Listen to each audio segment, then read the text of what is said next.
हरि ओम स्वामी जी। हरिओम।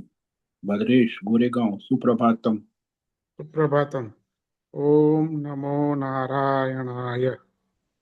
ओम नमो नारायणाय। सुप्रभातम स्वामी जी। बी आर मोहन सुप्रभातम। ओम नमो नारायणाय स्वामी जी। ओम नमो नारायणाय। सुप्रभातम स्वामी जी। ओम सुनील नमो नारायण। सुनील ठाकुर डोंबिवली सुप्रभातम। सुप्रभातम। ओम नमो नारायण। ओम नमो नारायणाय।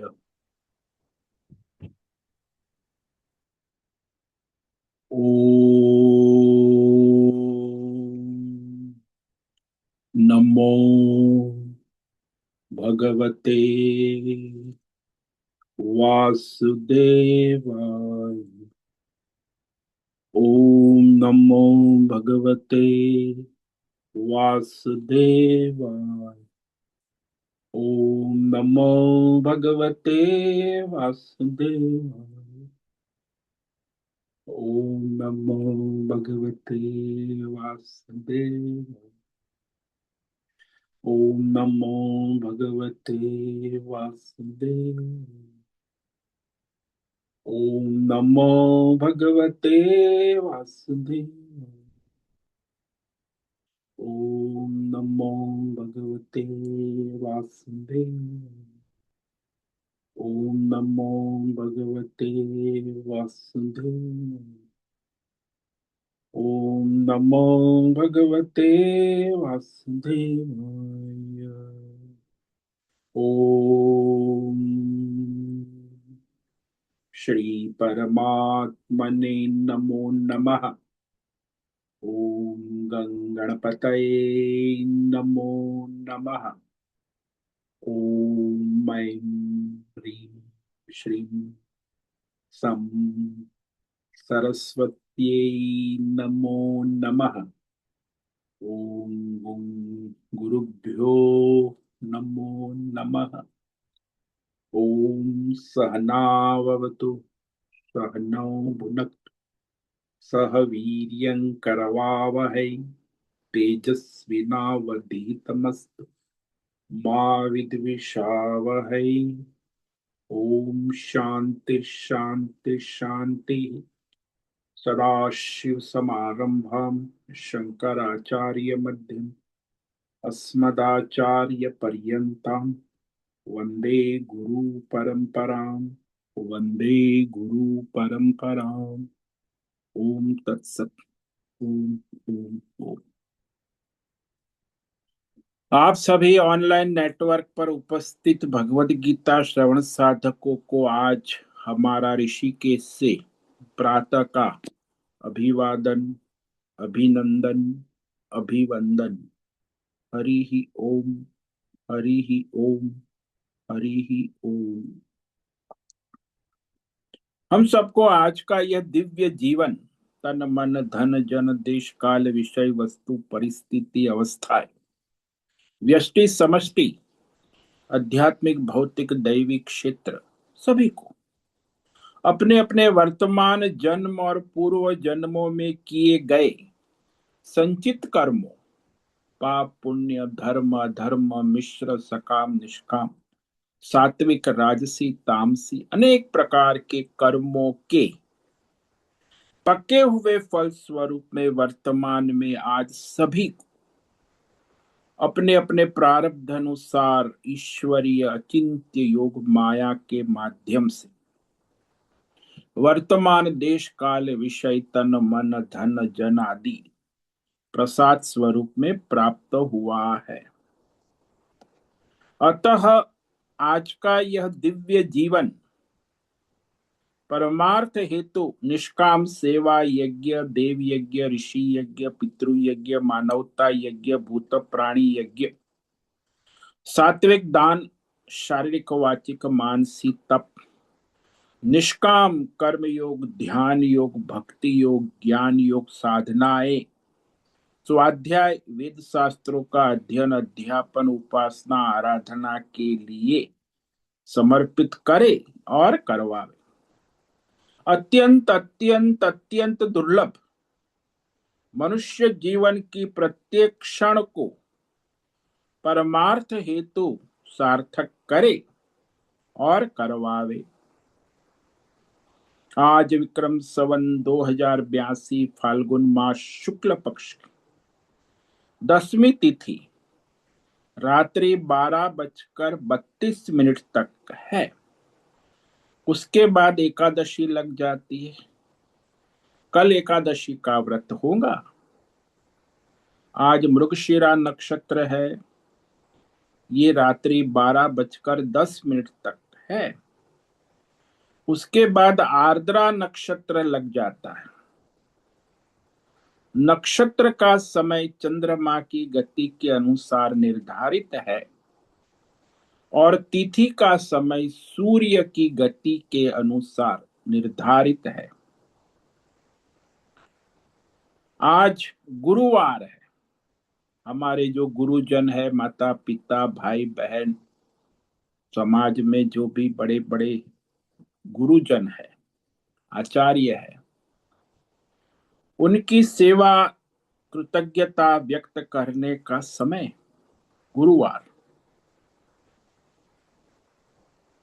और आज यहाँ वसंत ऋतु चल, रात्रि का 2 बजे का न्यूनतम तापमान 11 डिग्री रहा है और दिन का 2 बजे का अधिकतम तापमान 27 डिग्री रहा है। वायु की गति 5-10 किलोमीटर प्रति घंटा चल रही है। ईस्वी सन 2026 26 फरवरी 26 फरवरी 2026 सुबह के 6:50 हो चुके हैं। कलयुग का प्रथम चरण 5126वां वर्ष 7वां वैवस्वत मनवंतर श्वेत वराह कल्प ब्रह्मा जी का 26वां दिन और 51वां वर्ष अभी अभी चल रहा है। तो ऐसे अनंत कोटि ब्रह्मा और ब्रह्मांडीय परमेश्वरी अचिंत्य योग माया में हमारा यह एक ब्रह्मांड, इस ब्रह्मांड में ये पृथ्वी लोक में समुद्र के ऊपर जम्बू द्वीप में विश्व का एकमात्र वैदिक राष्ट्र भारत में उत्तर हिमालय प्रांत में उत्तराखंड राज्य में टिहरी जिले में हिमालयन शिवालिक पर्वतमाला के अंतर्गत मणिकूट पर्वत के ऊपर नीलकंठ महादेव के सामने ऋषिकेश नगरी में मुनि की रेती प्रांत में शीशम जाड़ी में अवधूतवाड़ा आश्रम के सी ब्लॉक के पहले माले से 4 नंबर कमरे से गंगा किनारे से हम स्वामी उत्तमानंद सरस्वती भगवत गीता के आचार्य शिष्य स्वामी चिन्मयानंद सरस्वती महाराज चिन्मय मिशन कैवल्याद्वैत वेद व्यास भगवतपाद शंकराचार्य की श्रृंगेरी संन्यास परंपरा से शिक्षित दीक्षित सनातन वैदिक भारतीय संस्कृति अनुसार संपूर्ण भगवद गीता ज्ञान यज्ञ ऑनलाइन चैतन्यमय जीवंत लाइव प्रसारण जूम एवं यूट्यूब के अंतर्गत व्याख्यान माला में अध्याय 15 पुरुषोत्तम योग के श्लोक नंबर 20 पर संस्कृत एवं हिंदी में व्याख्यान करेंगे। दिव्य पवित्र सरल व्यावहारिक सटीक पूर्ण वर्ण अक्षर पद वाक्य पंक्ति श्लोक अध्यायों की संगति संधि अन्वय शब्दार्थ वाक्यार्थ भावार्थ रहस्यार्थ तत्वार्थ के यथार्थ तात्पर्य सहित आज का यह भगवद गीता व्याख्यान करेंगे। वैदिक शास्त्र, वेद व्यास साहित्य, शंकर भाष्य एवं परंपरागत 10 सन्यासी आचार्यों की टीका टिप्पणी सहित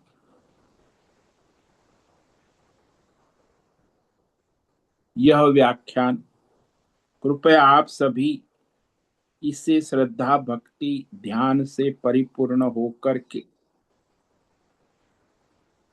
एकाग्रता पूर्वक श्रवण करें। इसमें से कुछ ग्रहण करें, कुछ धारण करें, कुछ अपने वर्तमान जीवन में चरितार्थ करें और उसमें निरंतरता लाए। अपनी अपनी आध्यात्मिक, भौतिक, दैवी अशांति, द्वंद्व, मोह, संशय, विक्षेप, राग, द्वेष, काम, क्रोध, लोभ, मोह आदि से रहित होकर के अधार्मिक, अशास्त्रीय, अपरंपरागत, अवैदिक, संशय, भ्रम और विपरीत ज्ञानों से रहित होकर के अपने अपने शरीर, इंद्रिय, प्राण, मन, वचन, कर्म, तन, मन, धन, जन से एक रूप एकाग्र होकर के शुद्ध, सात्विक, सूक्ष्म भगवत विवेक बुद्धि करे। वेद शास्त्र एवं आचार्य परंपरा अनुसार विवेक करे और करवावे। पुनः पुनः इस व्याख्यान का श्रवण करे, मनन करे, चिंतन करे, लेखन करे, चर्चा विचारणा करे, प्रचार प्रसार करे, लिंक भेजे, ग्रुप में शेयर करे, अपना और सबका परम कल्याण करे और करवावे। ओम तत्सत। ओम ओम ओम। तो कल हमने श्रीमद् भगवद गीता अध्याय 15 पुरुषोत्तम योग के श्लोक नंबर 19 पर व्याख्यान किया था, जिसमें भगवान पुरुषोत्तम तत्व को जो जान लेता है और उसकी अनुभूति कर लेता, अपरोक्षानुभूति, उसकी महिमा, मोक्ष स्वरूप का निरूपण किया। देखो, कोई भाई जानने से कोई अनुभूति नहीं हो जाती। आजकल ये इंटरनेट, एआई का जमाना है, तो क्या आप जानने से आपको अनुभूति हो जाएगी? और एक सामान्य पनीर पालक की सब्जी की रेसिपी भी जानने से कोई उसका स्वाद नहीं आ जाता। ये तो परमार्थ है। इसलिए ज्यादातर मनुष्य को ऐसा भ्रम हो जाता है ज्ञान से अनुभूति। अरे भाई, ज्ञान आपको मिला, जानकारी हुई, समझ गए, जान गए, तो क्या अनुभूति हो गई? कतई नहीं, संभव नहीं। लेकिन भ्रमणा हो जाती है। सभी दुनिया में, भौतिक जगत में भी थोड़ा ज्ञान हो गया तो उसे अनुभूति की भ्रमणा हो जाती। योग सिद्धि में भी अरे भाई, ज्ञान है, जानने से कोई अनुभूति नहीं होती, उसके लिए तप साधना अनिवार्य।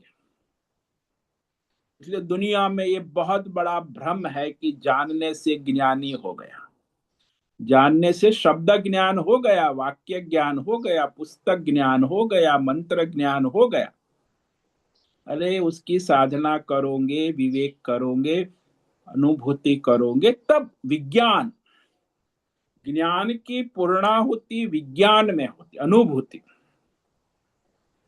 इसलिए आजकल दुनिया में ये सारे तीनों जगत में, भौतिक हो चाहे अध्यात्म हो, चाहे दैवी ईश्वरी हो, चाहे पारमार्थिक ज्ञान विज्ञान, आपको तो इंटरनेट ने, एआई में तुरंत मिलता है। तो उस ज्ञान से क्या आपकी अनुभूति हो जाएगी?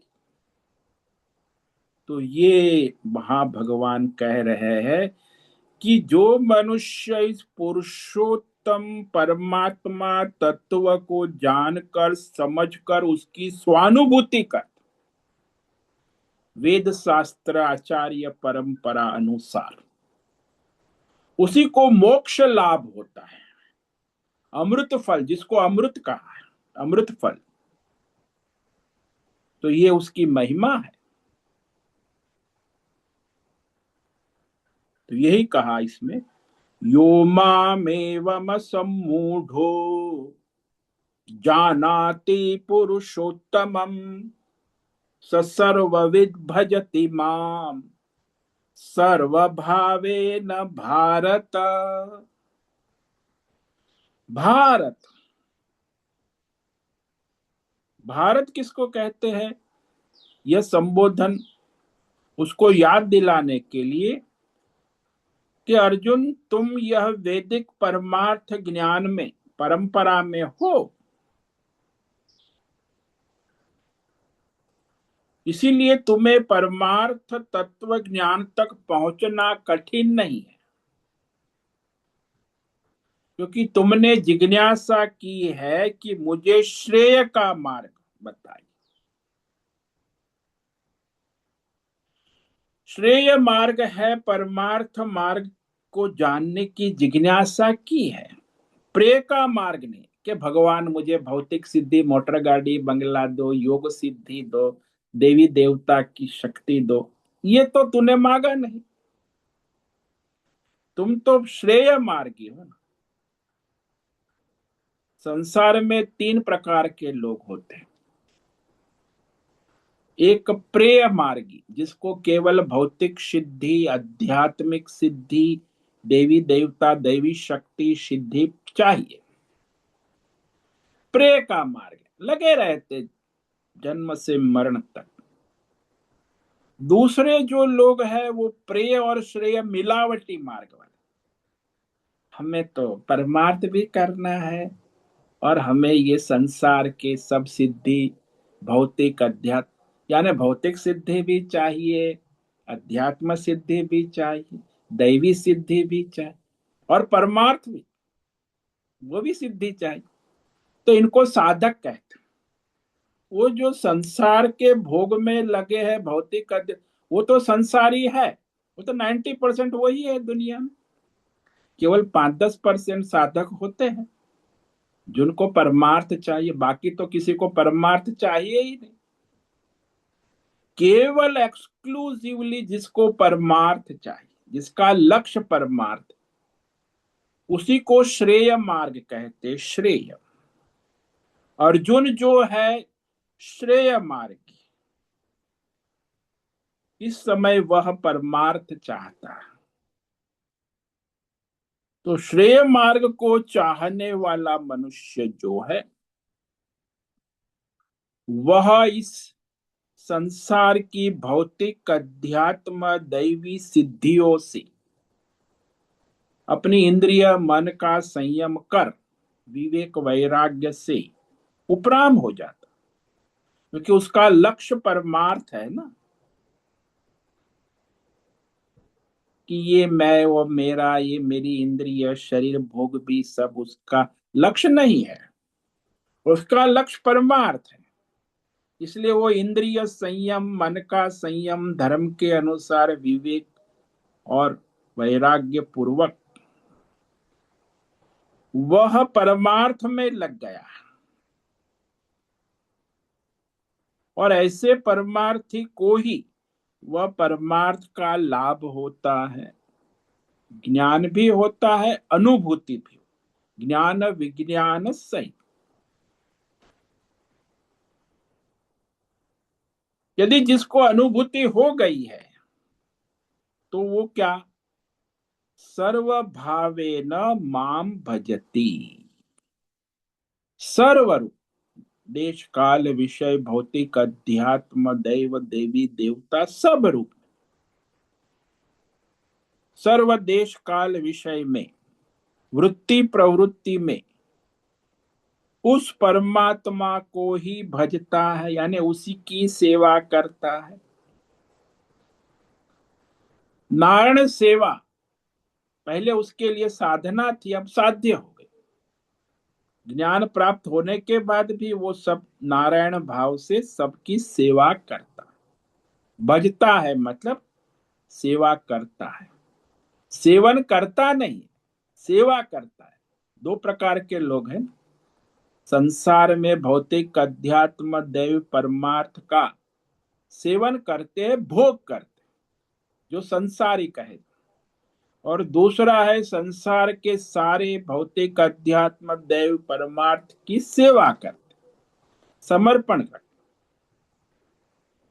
तो वह परमार्थी सर्व रूप से सदा सर्वत्र सब जगह भगवत भाव से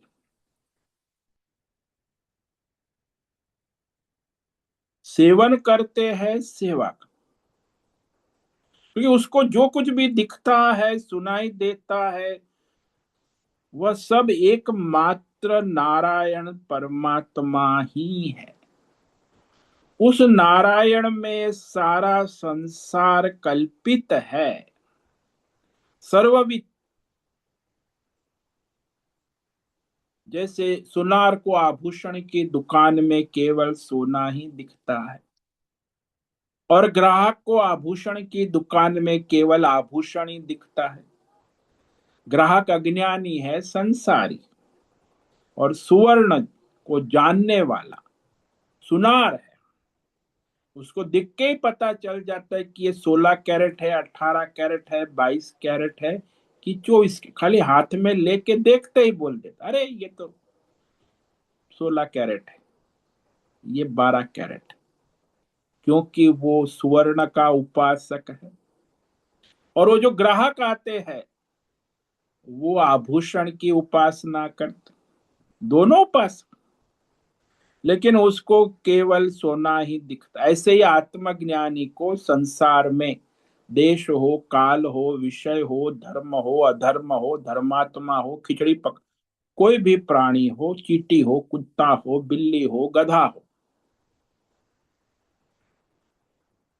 मुर्दा हो कि जिंदा हो, उसको सब नारायण नारायण नारायण स्वरूप ही, यानी कि उस नारायण में ये सारा संसार कल्पित है।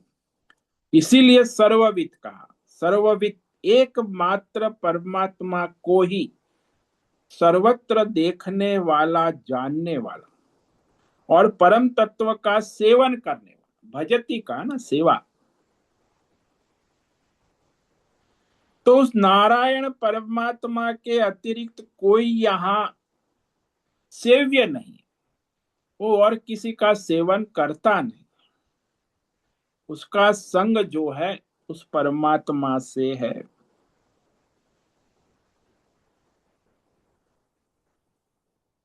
तो इस प्रकार जो परमार्थ तत्व सर्वत्र नारायण दर्शन करता है, तो इस परम ज्ञान की भगवान स्तुति करते हैं, प्रशंसा करते हैं।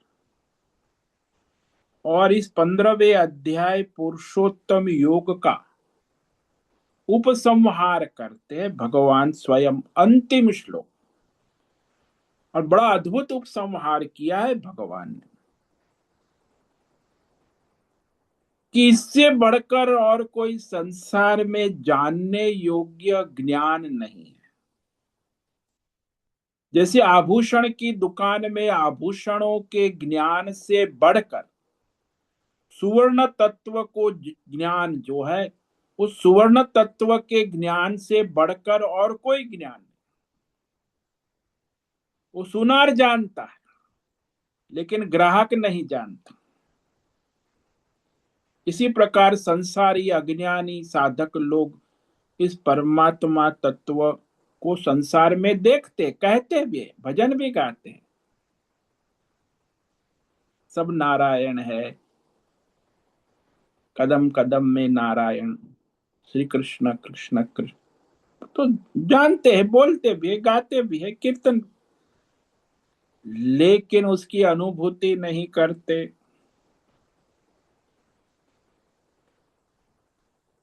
वह जो परमात्मा तत्व है वो रहस्यमय है और उसे जानने के बाद भी नहीं जानते हैं, इतना रहस्यमय। गुह्य गुह्यतम गुह्यतम, भगवान ने इस ज्ञान के लिए सुपरलेटिव,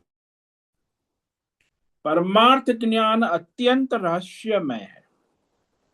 संसार में भी देखो, ये सब जो कॉर्पोरेट वर्ल्ड है, वहां भी उनका जो फॉर्मूला होती है वो गुह्य होती, सीक्रेट होती।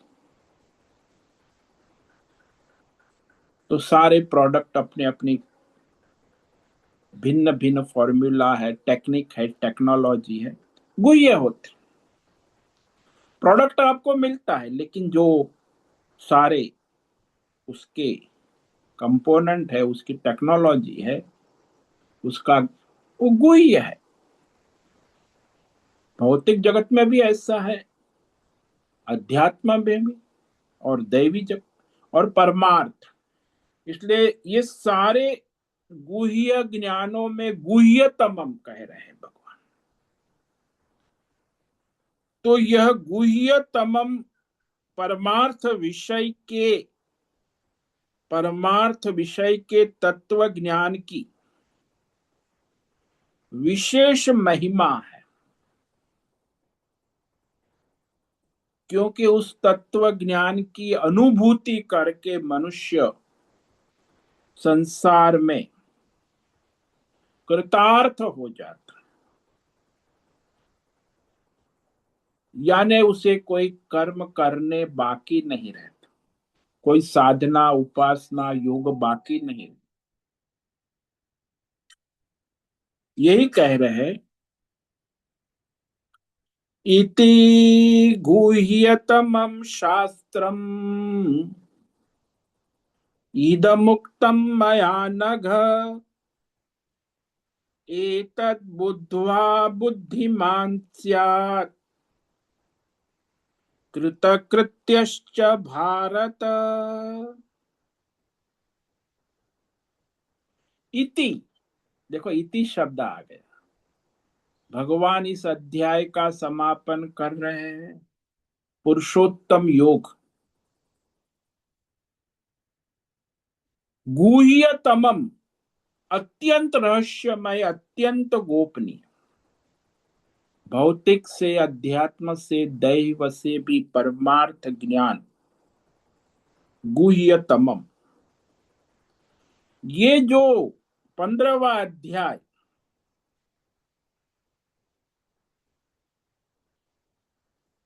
जिसमें संसार का स्वरूप, जीव का स्वरूप, ईश्वर का स्वरूप और परमेश्वर, चारों तत्व का निरूपण किया गया। किसके लिए कहा है ये? बोले अनघ, जो धर्मात्मा है, अर्जुन है, जो निष्पाप है, पुण्यात्मा है,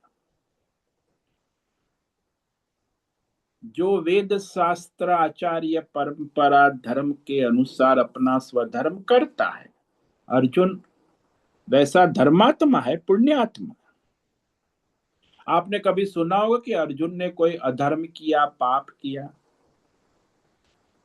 महाभारत कथा में कहीं नहीं। तो बचपन से ही पुण्यात्मा है, धर्मात्मा है और दैवी गुण संपन्न। इसीलिए भगवान ने उसे कहा अनघ, अरे अर्जुन तुम धर्मात्मा हो, पुण्यात्मा हो, निष्पाप हो। और दूसरा संबोधन भी किया, भारत तुम जिज्ञासु, परमार्थ ज्ञान के जिज्ञासु, परमार्थ को चाहते हो, श्रेय के प्रार्थना करने हो, श्रेय परमार्थ के मार्ग पर चलना चाहते हो, भारत। तो इस श्लोक में दो पंक्ति में दो नाम से संबोधन किया है भगवान। तो यह इति इदम गुह्यतमम शास्त्रम, तो इस प्रकार ये जो पुरुषोत्तम योग है इसको शास्त्र कहा। जो दुनिया के सभी शास्त्र, वेद शास्त्र और ये भगवत गीता शास्त्र, संपूर्ण गीता का सार है। दुनिया के सभी धर्मों में चार तत्वों की ही बात होती है, चाहे वेद हो, कुरान हो, बाइबल हो, गुरु ग्रंथ साहिब हो। संसार के स्वरूप का निरूपण होता है, जीव के स्वरूप का निरूपण होता, ईश्वर के स्वरूप का निरूपण होता है और परमेश्वर के तत्व का निरूपण।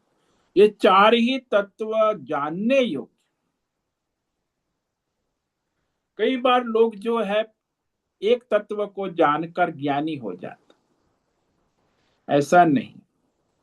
परमात्मा तत्व को जानना और ईश्वर तत्व को जानना, जीव के तत्व को जानना और ये प्रकृति संसार माया के तत्व को जानना अवश्य। और वही भगवान ने इस अध्याय में संपूर्ण शास्त्र, और ये क्या है, गुह्यतमम अति रहस्यमय गोपनीय ये पुरुषोत्तम योग मया उक्तम, स्वयं भगवान नारायण श्री कृष्ण पुरुषोत्तम भगवान के द्वारा कहा गया है। तो इसमें कोई संशय की बात ही नहीं, कोई विरोधाभास की बात ही नहीं, कोई गलत संदेश है ही नहीं। 100%, 1000% जो सत्य सनातन संदेश है, ज्ञान है, स्वयं भगवान कह रहे, इसमें क्या संशय हो सकता। वो भी भगवान ही भगवत तत्व का उपदेश कर रहे, उसकी महिमा कह रहे, तो फिर और किसके बात सुनोगे आप। स्वयं भगवान, मेरे द्वारा कहा गया है, मया उक्तम, इस ज्ञान को, इस पुरुषोत्तम योग को जैसा है वैसा आचार्य परंपरा से स्वानुभूति पूर्ण तत्व से जानकर मनुष्य बुद्धिमान हो जाता है। बुद्धिमान यानी भगवतमय बुद्धि वाला हो जाता। आजकल के जो बुद्धिजीवी, ऐसा बुद्धिजीवी नहीं, भगवतमय बुद्धि वाला और कृतकृत्य कृतार्थ हो जाता। उसे इस संसार में कुछ पाना खोना शेष नहीं है, सब करना कराना हो गया, कोई बाकी नहीं रहा। जैसे संसार में आपके कमरे में आपकी घड़ी खो गई है, तो खोई हुई घड़ी को आप अपने कमरे में ढूंढ रहे हैं, नहीं मिल रही है तो सामने, लेकिन नहीं मिल रही। कब तक खोजोगे? बोले जब तक घड़ी नहीं मिलती तब तक उसे खोजते रहोगे, कर्म करते रहो, प्रयत्न करते रहो। जैसे ही वह घड़ी आपको मिल जाती है, फिर उस घड़ी को खोजने के सारे कर्म समाप्त हो जाते, फिर उसे खोजने की पुनः कोशिश नहीं हो, क्योंकि घड़ी प्राप्त हो गई। पहले घड़ी अप्राप्त थी, आप ही ने रखी थी और आप ही भूल गए कि कहाँ रखी है। और वही घड़ी आपके अलमारी में आपको खोजते खोजते कुछ दिनों के बाद फिर वापस मिल जाती।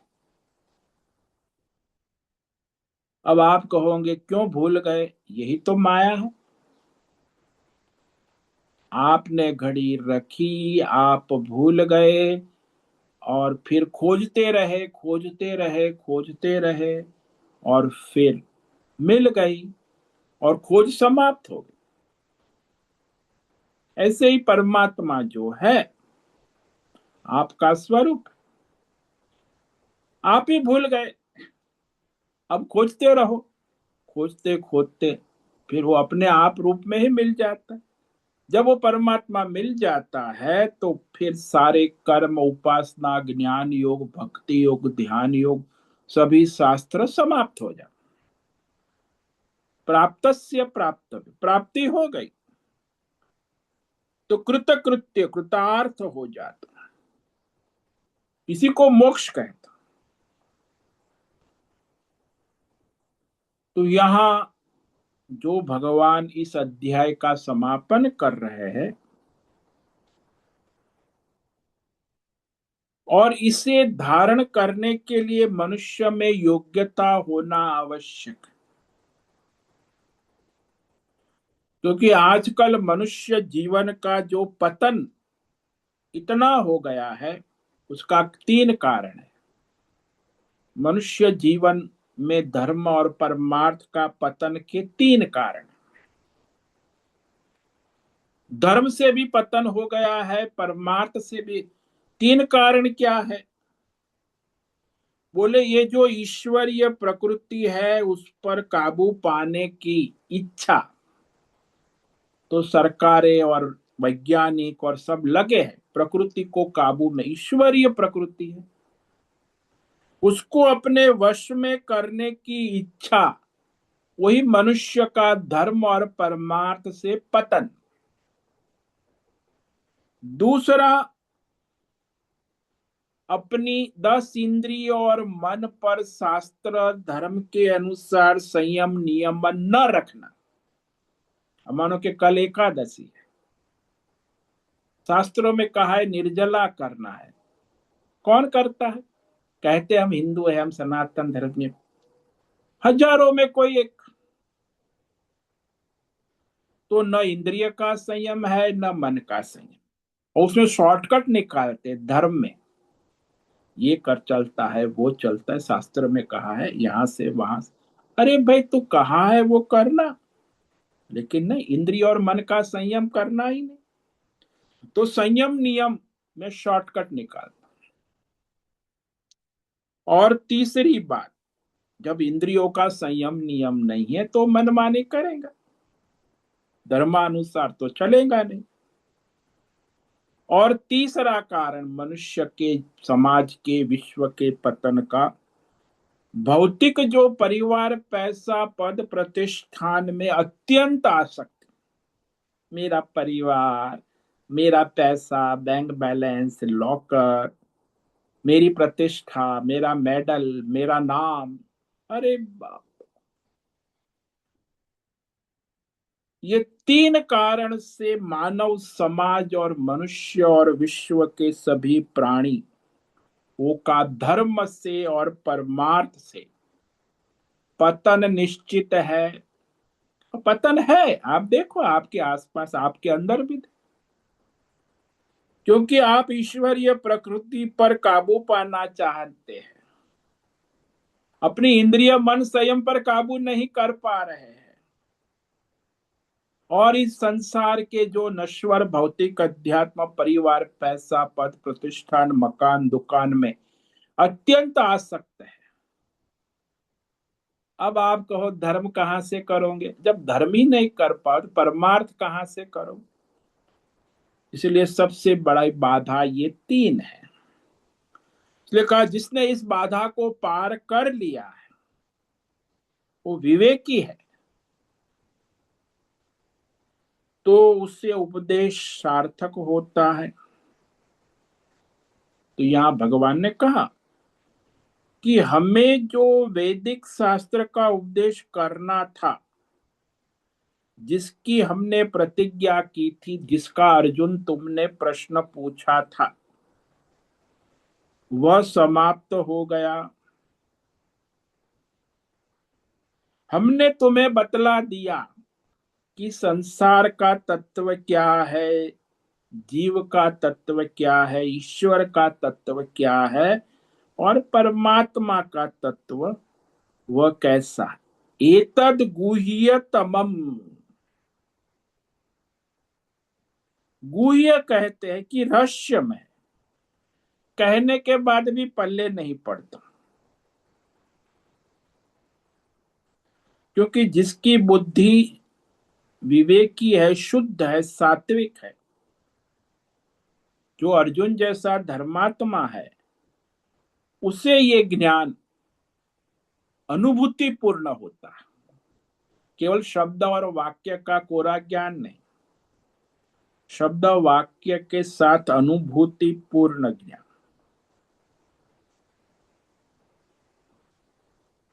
क्योंकि आजकल जो बुद्धिजीवी लोग हैं संसार में बहुत बढ़ गए हैं,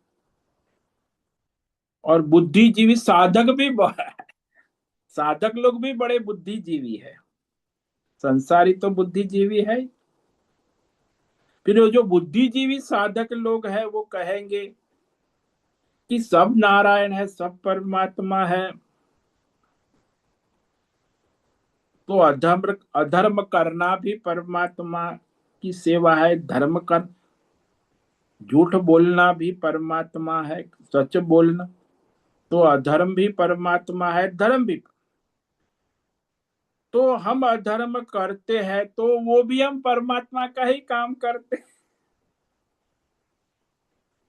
रावण भी परमात्मा की सेवा करता है और राम भी परमात्मा, तो राम भी परमात्मा और रावण भी परमात्मा। तो ये जो बुद्धिजीवी मनुष्य होता है ना, वो कहता है कि क्या परेशानी है, हम रावण है तो ठीक है, हम भी परमात्मा का स्वरूप, और हम राम है तो भी हम परमात्मा का स्वरूप। इसलिए यह जो वेद शास्त्र के अंदर ये परमार्थ ज्ञान को गुह्यतमम बतलाया, सर्वाधिक गोपनीय तत्व है, उसे यथार्थ रूप से सामान्य बुद्धिजीवी मनुष्य नहीं समझ सकता। सुनने के बाद गोपनीय तत्व है, रहस्यमय। इसलिए जिसमें सम दम, इंद्रियों का संयम, मन का संयम, विवेक, वैराग्य दृढ़ है, तो इस परमात्मा तत्व, ये संसार का तत्व, ये जीव का तत्व, ये ईश्वरीय तत्व का उपदेश उसमें वास्तव में कार्यकारी हो सकता है, अन्यथा नहीं। उसका वास्तविक यथार्थ अर्थ और अनुभूति, यथार्थ तात्पर्य समझ में आएगा। और आजकल तो ये जो हमारा एआई, इंटरनेट, मोबाइल और वर्तमान काल गूगल युग, एआई युग, तो बहुत सारा ज्ञान सर्कुलेट हो रहा है, ऑनलाइन इंटरनेट। और इसमें इतनी वेबसाइट है, इतने संप्रदाय है, इतने धर्म है, और सारे अपने अपने ढंग से गीता शास्त्र का प्रचार कर रहे हैं। वैदिक संप्रदाय, दूसरे भी संप्रदाय बहुत है।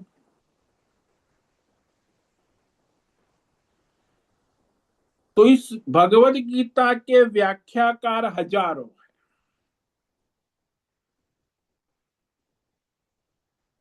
लेकिन केवल शब्द, वाक्य और बुद्धि का विलास।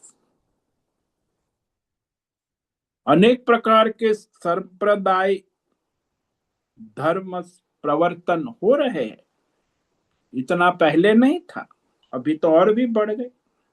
बुद्धिजीवी आते गए और सब अपने अपने संस्थाएं शुरू करते गए, जिनमें कुछ तो वेद शास्त्र को समझाने की जैसी है वैसी चेष्टा ही नहीं करते। परंपरागत यथार्थ नहीं, मैं कहता हूं ना व्यक्तिगत। अरे भाई, परंपरागत शास्त्र अध्ययन अध्यापन साधना कुछ नहीं, न साधना है न तप है, न केवल बुद्धिवाद।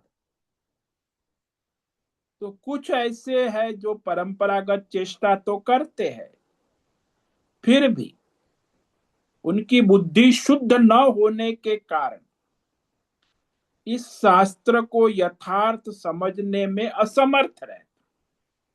ये दोनों वैरायटी बुद्धिजीवी।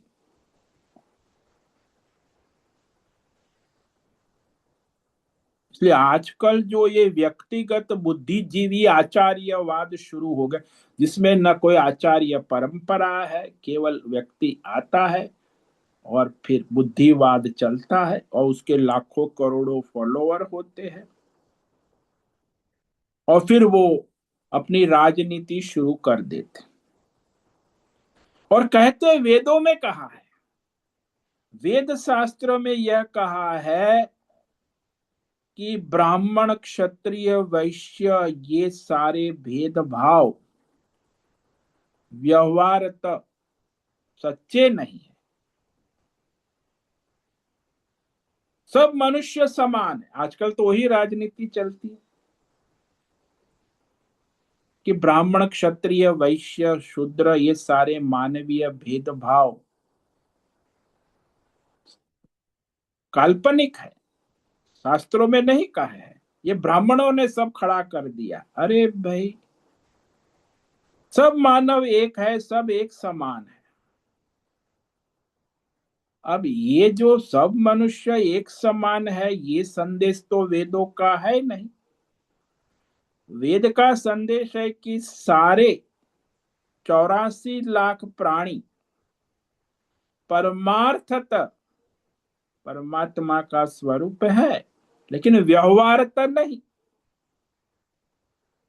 जब मनुष्य व्यवहारतः हो गया तो वहां व्यवहार में तो परमार्थ नहीं, एकत्व नहीं है। हाँ, सबकी अंतरात्मा चेतन आत्मा चींटी हो या ब्राह्मण हो क्षत्रिय हो ब्रह्मा, सबकी आत्मा में एकता हो सकती है, सब एक है। लेकिन ये बुद्धिजीवी लोग कहेंगे कि नहीं नहीं, सब मनुष्य एक है, व्यवहारतः एकता करिए, राजनीति। अरे भाई, एकता राजनीति व्यवहार तो हो नहीं सकती,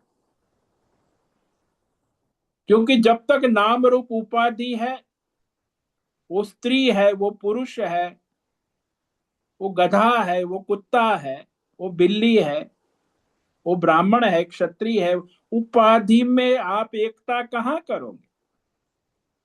हाँ, उपाधियों का त्याग करके उसमें नारायण तत्व रूप से एकत्व हो सकता।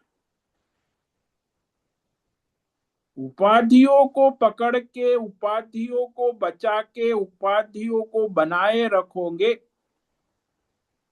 तो सब प्राणी की एकता कैसे हो सकती। वो तो गधा गधा ही है, स्त्री स्त्री है, पुरुष पुरुष है, एक कैसे होगा। भेद रहेगा सभी प्राणी, इसलिए ऐसा संभव नहीं।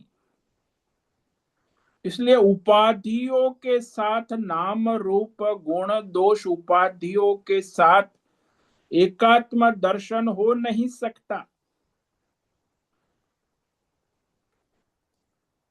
वो तो उपाधि रहित तो होगा तब एकात्म नारायण दर्शन हो। तो इस प्रकार यह जो वेद शास्त्र है उसमें व्यवहार तक कहा कि व्यवहार तक एकात्म नहीं हो सकता, परमार्थ तक एकात्म है। तो ये व्यवहारिक पारमार्थिक और प्रातिभाषिक विवेक न होने के कारण ये सारे नेता और संप्रदाय के कर्ता अनेक प्रकार के भेद भ्रम खड़े कर देते। इसीलिए कहा यह गुह्यतमम, वेद शास्त्र जो है वो केवल शब्द वाक्य नहीं है, भगवान की वाणी है। इसलिए अत्यंत रहस्यमय गुह्यतमम कहा। बिना योग्यता के, बिना आचार्य परंपरा के उसका यथार्थ विवेक नहीं हो सकता। हालांकि सबके लिए सब सुनते, लेकिन यथार्थ तो नहीं जान पाते। इसलिए फिर विपरीत अर्थ करके, विपरीत ज्ञान से विपरीत मार्ग पे चलते हैं। तो इस तरह विपरीत बुद्धिजीवी अर्थ कर विपरीत असत परमार्थ मार्ग में जाने के बाद फिर परमार्थ के वास्तविक मार्ग पे आना कठिन हो जाएगा। इसीलिए गुह्यतमम। भाई परमार्थ करना है तो मिलावट ना करे, खिचड़ी ना करे। तो इसीलिए कहते भौतिक सिद्धि भी चाहिए, अध्यात्म सिद्धि भी चाहिए, दैवी सिद्धि भी चाहिए, पारमार्थिक सिद्धि भी। सब सिद्धि हमें चाहिए, सब करेंगे हम, थोड़ा थोड़ा थोड़ा। अरे कहीं के नहीं रहोगे। तो ये जो मार्ग है श्रेय, ये परमार्थ का मार्ग, और प्रेय ये भौतिक अध्यात्म दैवी सिद्धि का मार्ग। दोनों मार्ग विपरीत है। एक पूर्व में जाने का है और एक उत्तर दिशा में जाने का।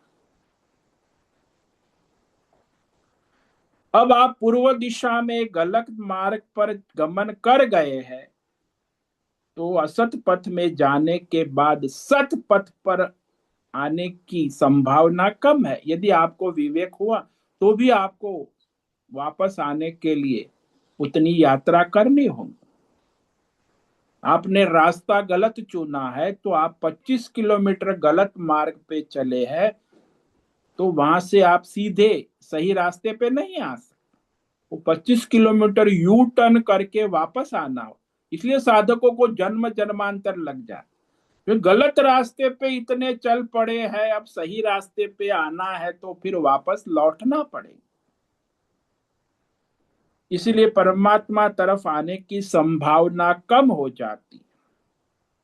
क्योंकि जितना आप गलत रास्ते पे चले हैं उतना आपको वापस लौटना होगा, तब सही मार्ग पर आएंगे, श्रेय के मार्ग, परमार्थ के मार्ग। तो इस तरह आज हमने जो है इस शब्द पर विचार किया है, इति इदम गुह्यतमम शास्त्र। ये कितना गोपनीय है, रहस्यमय है। यह गीता शास्त्र कहो, वेद शास्त्र कहो, ये अध्याय कहो, 15वां अध्याय पुरुषोत्तम योग, जो भगवान ने स्वयं उपदेश किया है। तो इस पर हम और कल विवेक विचार करेंगे। आगे का जो वाक्य है, एतद बुद्ध्वा बुद्धिमान कृतकृत्यस्य, तो दूसरी पंक्ति है, उस पर कल विचार करेंगे। तो आज जो हमने ये पहली पंक्ति पर विचार किया है, इति गुह्यतमं शास्त्रम् इदमुक्तं मया नघ एतद् बुद्ध्वा बुद्धिमान् स्यात् कृतकृत्यश्च भारत। अनघ, इस पंक्ति में भगवान ने इस वाक्य के लिए, क्योंकि विशेष वाक्य होता है तो भगवान नाम का संबोधन कर, विशेष सावधानी चाहिए ना। तो इस दूसरी पंक्ति में भारत संबोधन की, तो यहां अनघ, अरे धर्मात्मा अर्जुन, निष्पाप दैवी गुण संपन्न पुण्यात्मा, इस प्रकार मैंने तुम्हें इति, यह अति रहस्यमय गोपनीय गुह्यतमम, गुह्य, गुह्यतम, गुह्यतमम, अत्यंत रहस्यमय, गोपनीय, ये पुरुषोत्तम योग शास्त्र, इसको शास्त्र कहे, यही शास्त्र है। 15वां अध्याय पुरुषोत्तम योग। क्यों शास्त्र है? क्योंकि इसमें संसार का तत्व, जीव का तत्व, ईश्वर का तत्व और परमेश्वर, चारों तत्व का निरूपण भगवान ने संक्षेप में किया है। इसलिए ये शास्त्र किसके द्वारा? भगवान कहते मेरे द्वारा, मैंने स्वयं तुम्हें ये कहा। शास्त्र इति, इसी अध्याय का इति है, यानी गीता शास्त्र का इति तो है नहीं, इस अध्याय को भी शास्त्र का, क्योंकि अभी 3 अध्याय आगे कहेंगे। तो इस अध्याय की इति, ओम नमो नारायणाय, ओम नमो नारायणाय, ओम नमो नारायणाय, ओम नमो नारायणाय, ओम नमो नारायणाय। कायेन वाचा मनसेन्द्रियेण वा बुद्ध्यात्मना वा प्रकृते स्वभाव करोमि यद्यत् सकलं परस्मै नारायणायेति समर्पयामि। ओम सर्वे भवन्तु सुखिनः, सर्वे सन्तु निरामयाः, सर्वे भद्राणि पश्यन्तु, मा कश्चित् दुःखमाप्नुयात्, अस्तु मा सद्गमय, तमसो मा ज्योतिर्गमय, मृत्योर्मा मृतंगमय। ओम पूर्णमद पूर्णमिदं पूर्णात् पूर्णमुदच्यते पूर्णस्य पूर्णमादाय पूर्णमेवावशिष्यते। ओम शांति शांति शांति। शंकरं शंकराचार्यं केशवं बादरायणं सूत्र भाष्यकृतो वंदे भगवन्तौ पुनः पुनः। ईश्वरो गुरुरात्मेति मूर्तिभेद विभाग व्योमवद् व्याप्त देहाय दक्षिणामूर्तये नमो नमः। ओम गुं गुरुभ्यो नमो नमः। ओम तत्सत् ब्रह्मार्पणमस्तु। ओम ओम ओम।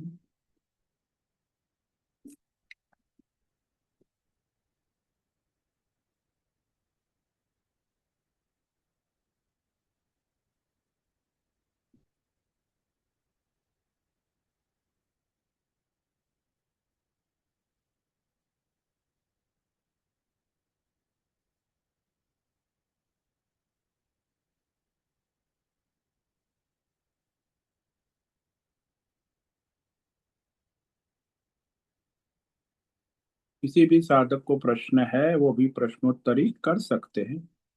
प्रश्नोत्तरी का समय है। ओम नमो नारायणाय स्वामी जी। हाँ है। बोलो मीरा। स्वामी जी, जो भगवान कहते हैं कि अ, क्या, न तद् भासयते सूर्यो न पावकः न न शशांक तद्धाम परमं मम। हम्म। तो लेकिन हम तो कहते हैं कि हमारे अंदर ही भगवान है, तो वो धाम कौन सा है? वही जो आपके अंदर क्षेत्रज्ञ चैतन्यमय परमात्मा है, जो वही चैतन्यमय परमात्मा सूर्य चंद्र तारे नक्षत्र को प्रकाशित करता है, वही क्षेत्रज्ञ परमात्मा आपकी शरीर इंद्रिय प्राण मन बुद्धि को चलाता है उसके संचित कर्मों के अनुसार। तो वो तो एक ही है। तो आपके अंदर मतलब ऐसा है कि क्षेत्रज्ञ रूप कहीं में, दूर है, हमें जाके पहुंचना है, ऐसा नहीं? ऐसा नहीं, आकाशवत व्याप्त है ना, आपके भीतर बाहर सर्वत्र। हम्म, वहां सूर्य को भी हम्म, प्रकाशित करता है वही चैतन्य परमात्मा, आपकी इंद्रियों आपके मन आपके जीवन को प्रकाशित करता है आपके प्रारब्ध के अनुसार। हम्म, आने जाने वाली बात नहीं है। हम्म, जो सर्वव्यापक है उसमें आना जा, आकाश को कहाँ आना जाना है? हम्म, आकाश में कहीं आना जाना नहीं हो, वायु हम्म। आता जाता है। यानी वो अपना हमारे अंतरात्मा में वो है।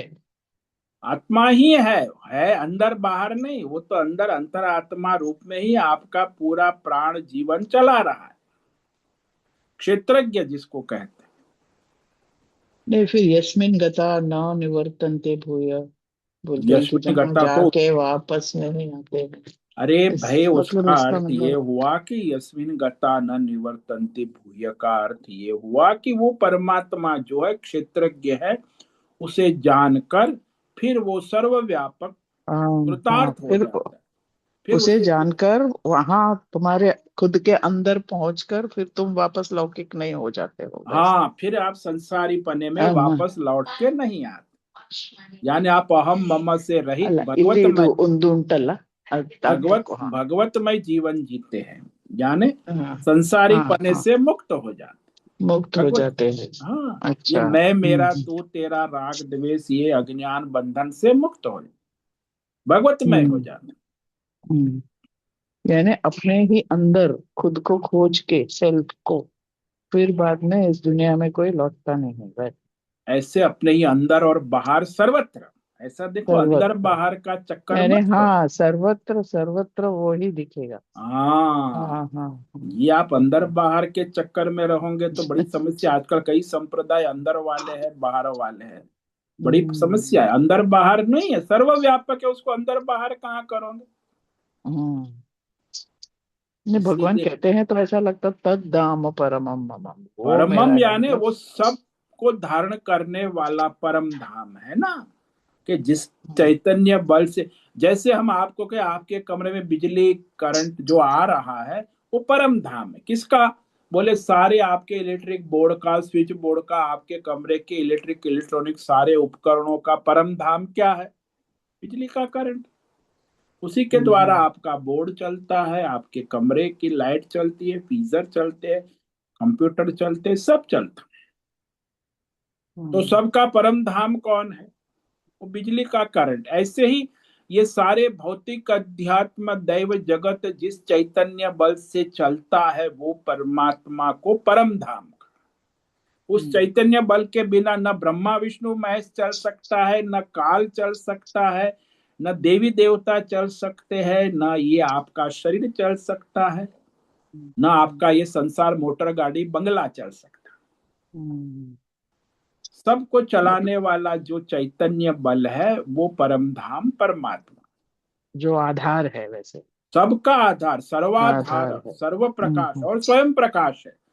उसको किसी के स्वयं प्रकाश। आधार की जरूरत नहीं, वो सब हाँ, सबका न आधार है। सूर्य न पावक न शशांक वो न कुछ आधार नहीं। उसको नहीं चाहिए। वो सब हम्म सूर्य को उसका आधार चाहिए। वो सूर्य उसके के बिना नहीं हो सकता। हाँ, सूर्य उसके हम्म बिना प्रकाशित नहीं हो सकता। हम्म। और इस रियलाइजेशन के बाद मतलब यस्मिन गत्वा यद हाँ, गत्वा न निवर्तन्ते मीन्स आफ्टर दिस रियलाइजेशन फिर से वो मूड बिहेवियर में नहीं नहीं जाएंगे नहीं, ऐसा। संसारी पने में नहीं आ सकता। वो तो परमात्मा मय हो गया, नारायण भाव में अच्छा। पूर्णता को प्राप्त हो गया। पूर्णता मतलब को प्राप्त होके फिर अपूर्णता में कहाँ से आएगा? मतलब वो एक जगह नहीं है, वो एक स्थिति है। हाँ, स्वरूप है, स्थिति है अपनी, आत्मनिष्ठा हम्म है, हम्म वो ज्ञान है, अनुभूति है, हम्म। कोई उस आने स्थिति को जाने की चीज पहुंचना नहीं। है। वहां पहुंचना पहुंचना नहीं है, वो तो हम्म आपका स्वरूप है। भाई हम्म। अंगूठी को पास, सोने के पास पहुंचना नहीं है। आप ऐसे एग्जाम्पल देते हो तो एकदम क्लियर हो जाता हाँ, तो फिर है। अंगूठी को इतना जानना है कि मेरा स्वरूप सुवर्ण तत्व हाँ, है। वो मेरी रियलाइज करना चमक, है। मेरी हाँ। अंगूठी की चमक नहीं है, ये चमक दमक जो है वो सोने की है। हम्म, हम्म। फिर वो नहीं सोचेगी कि मुझे हार बनना है, वो हार नहीं नहीं, कितनी फिर बड़ी क्यों है बनेगी? कितनी फिर सुन। एक बार उसे पता चल गया कि वो तो सब सोना ही है, तो उसे क्या हम्म बनने की जरूरत? ये बिकमिंग हम्म। खत्म हो गया। जब कमिंग सुवर्ण खत्म। तत्व हो गए तो उसको कुछ बिकमिंग बनने की संभावना समाप्त हो गई। तो सब सुवर्ण है तो क्या बनना है उसे? वो स्वयं भी सुवर्ण ही है। ज्ञान में स्थित होना बहुत जरूरी है, मतलब हाँ, वो होना चाहिए। उसी को आत्मनिष्ठा कहते हैं ना, स्थिति दृढ़। अटल ज्ञान, अटल ज्ञान, हाँ फिर उसको कोई डगमगा नहीं हाँ, सकता। वो दृढ़ स्थिति जिसको कहते हैं, दृढ़ दृढ़। स्थिति। अंगूठी को यदि दृढ़ता से पता चल गया कि मैं सुवर्ण तत्व और मेरी चमक सुवर्ण की है, अंगूठी की नहीं हम्म है, तो बस तो वो तो हो गई, सुवर्ण मुक्त हो गई, अंगूठी की दुनिया, आभूषणों की दुनिया से मुक्त हो गई। तो ये रियलाइज करने को मुश्किल क्या आती है स्वामी? ये आपको इंद्रिय का संयम, मन का संयम, धर्म कर्म और शास्त्र मर्यादा में रहकर अपने विवेक वैराग्य पूर्ण अपनी बुद्धि को शुद्ध करके उसमें स्थिति बनाना होगा। इसलिए यही तो मार खा जाते हैं ना। मैंने कहा ना, 3 कारण है पतन का। आप ईश्वरीय प्रकृति को विजय पाने की इच्छा काबू में करके अहंकार के नशे में चकचूर हो जाए, फिर अपनी इंद्रिय मन का संयम नियम शास्त्र धर्म के अनुसार नहीं करते हैं, और फिर तीसरा जो है, इस संसार में अपने भौतिक शरीर और अपने परिवार, पैसा, पद, प्रतिष्ठान, मकान, दुकान में अत्यंत आसक्त और मोहित रहते हैं। तो यही फिर मेरा कहां है। से होगा? ये 3 चीज को आपको पार करना होगा। इसीलिए साधना है कर्म योग, ध्यान योग, भक्ति योग। नहीं तो मतलब कहां से? छोटी सी, छोटी भी कोई चीज की चाहत नहीं रखनी। नहीं, जो परमात्मा जैसे रखता है वैसे रहो। हम्म। जैसे वो शिशु होता है, कुछ चाहता नहीं, वो माँ जैसे रखता है वैसे रहता है। माँ ने जहाँ रख दिया, बिठा दिया, नीचे सुला दिया, नीचे। वो 1 साल का शिशु है, 6 महीने का, क्या करे? सब देखभाल माँ करती है। ऐसे ही परमात्मा है। लेकिन स्वामी जी फिर ऐसा लगता है कि शिशु की तरह फिर भगवान ने इतना बुद्धि दिया है जो प्राणियों को वगैरह नहीं दिया है। ऑप्शन एक्सरसाइज उसका भी करना है। उपयोग हाँ। आप अपने शिशु की तरह ही कर सकते हैं कि भगवान क्या हम्म। चाहते हैं, नहीं कि आपका हम्म। कामना वासना से। भगवान जो चाहते हैं वो अपनी बुद्धि का उपयोग करो। भगवान ने दी है बुद्धि, जो भी दिया हम्म। तन। भगवान क्या हम्म। चाहते हैं, आपका प्रारब्ध क्या है, ईश्वर क्या चाहता है, इस क्षण में से क्या करना। तो ईश्वर के लिए जो सेवा है करो, बुद्धि का सदुपयोग करो। यानी तन ये मन, नॉलेज एकदम क्लियर होना चाहिए अपने। हाँ, ईश्वर की सत्ता उपस्थिति, और उसके लिए जो अच्छा। आपका तन मन धन जन है वो सेवा में लगाओ, नारायण सेवा। हम्म। अच्छा।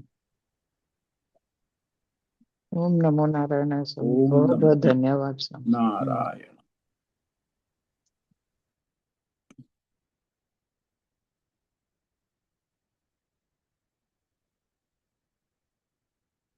आज उपस्थित है प्रकाश आनंद दोसा होस्ट है, राजेश बोलकर को होस्ट है, अजय रत्न पारखी, अनुराधा जेठे, आशा कोटक, भद्रेश पड़िया, भक्ति गवास, बीना चितलिया, बी आर मोहन, चैतन्य ठाकुर, दिव्या लाड, दिव्या पटेल, जीवी कुमार, हेमा कोटक, इला जोशी, जयंती पांडा, मैत्री पटेल, मीरा उच्चिल, नागराज अक्कल, नैना पुरोहित, पंकज भट्ट, प्रभाकर अक्कल, पृथ्वीराज मालव, पूनम पास्ते, राय बहादुर कपूर, राम सेवक यादव, रीमा पटेल, रुपेश पाटिल, संजीवनी श्रीरंग रानडे, शिवानंद पारे, सुनील ठाकुर, तुषार चौधरी, उर्वशी पटेल, विशाल बेड़ेकर और रिची पटेल। तो आज इतने साधक उपस्थित है। कुछ वहां यूट्यूब पर लाइव देख रहे हैं। सभी साधकों को आज का दिन मंगलमय हो, परमार्थ करे, सबका कल्याण करे। सभी साधकों को आज का ओम नमो नारायणाय। ओम ओम नमो नमो नारायण स्वामी नारायण। जी। नारायण ओम नमो नारायणाय स्वामी जी। नारायण ओम नारायण ओम नमो साधकों को ओम नारायणाय नमो स्वामी जी। नारायण। नारायण नारायणाय। नारायण नारायण स्वामी जी। ओम नमो नारायण नारायण स्वामी। नारायण प्रभु जी। नारायण ओम नमो नारायणाय स्वामी जी। ओम नमो। नारायण ओम नमो नारायणाय स्वामी जी। नारायण। उससे निवेदन है आज का सत्संग पूर्ण करें। ओम नमो नारायणाय। ओम आज का नमो दिव्य सत्संग हम नारायण। यही पूर्ण करते हैं। सभी साधकों को ओम नमो नारायणाय।